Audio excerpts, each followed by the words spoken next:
Hello everybody, welcome back to another episode from the Multi-Tools and Blades channel. Today we're going to have a look at this nice little vintage pocket knife from the Colonial Knife Company based in Providence, Rhode Island. So Colonial is still in operation today, and just in a few years time they're going to be celebrating their 100th anniversary. This model here is from the 1970s. It is from Colonial's Swiss Master series. It's the biggest one from the Swiss series and it's a 5-layer design. And the model is called the Mountain Guide. Does look a heck of a lot like a Victorinox. These were built to a certain budget and designed purely to compete against the Victorinox Eco line. The first tool we have here is the can opener. It's very similar in design to what you'd find on a Wenger or a Imperial knife of the same era. The edges are quite soft, but the tip's nice and sharp.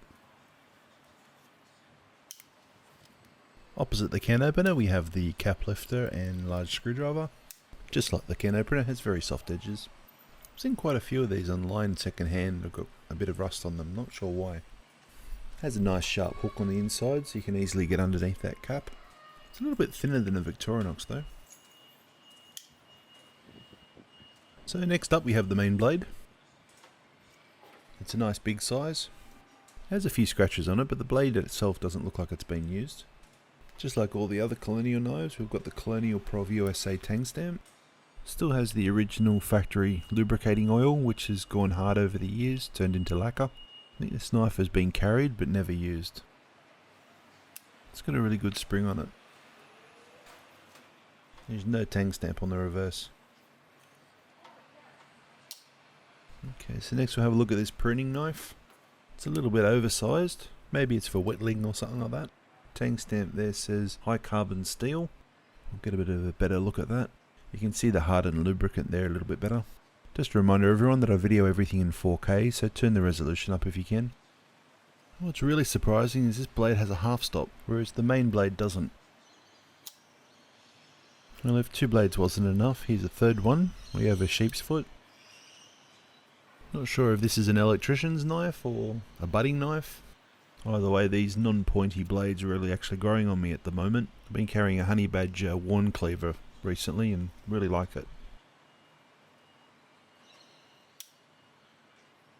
Now finally on this side we have the reamer.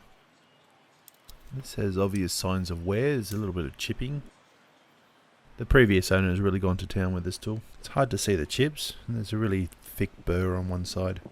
But it's really held up, so that's a good sign. You can always tell if you have a vintage Colonial Swiss Master. In the 80s they removed this lip here to make it look like something that's similar on a current Victorinox. Okay, so we flip it over, we've got the corkscrew. It's really hard to find one of these used online that hasn't got a corkscrew slightly bent. Well, I heard somewhere that they use a different steel for the corkscrew. There's no real way for me to confirm that though. Let's talk about the scales for a second. It features what is called the Cross of Lorraine. And there's a whole convoluted history behind the Cross of Lorraine, which I'm not going to go into because it's really got nothing to do with knives. Hollow, cheap and plasticky. That's probably the only way I can really describe that. Now these exposed rivets are also only on the early ones. On the newer ones they're all hidden. It's the first time I've seen a bail that's not through the last rivet. It's a bit of strange design, isn't it? The quality is certainly questionable, but as I said earlier in this piece, they were made to compete with the Eco line of the Victorinox, so you can pick these up for about $15 US.